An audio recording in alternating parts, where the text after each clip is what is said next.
Студенты Покровского колледжа в летнее время обучают школьников правильному поведению в онлайн-мире, киберспорту и веб-разработке. На базе колледжа стартовали двухнедельные лагеря. Первый лагерь называется «Цифровая грамотность». Он рассчитан на детей от 6 до 12 лет. Основам сетевой безопасности обучает выпускник Покровского колледжа Леонид Михайлов.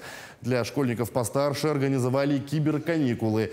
Тут учат основам создания сайтов, приложений и 3D-моделированию. Также устраивают онлайн-тренировки по киберспорту. Преподаватель, студент второго курса Покровского колледжа, резидент IT-парка Николай Иванов.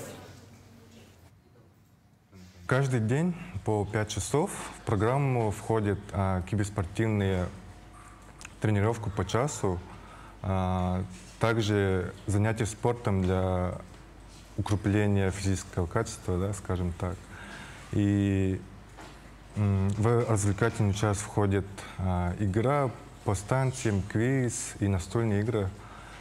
Также тут я обучаю по программированию и также я обучаю по английскому языку, да. Это первый опыт преподавания? Да, это первый опыт. И каково это? Так, скажем так, это большая ответственность.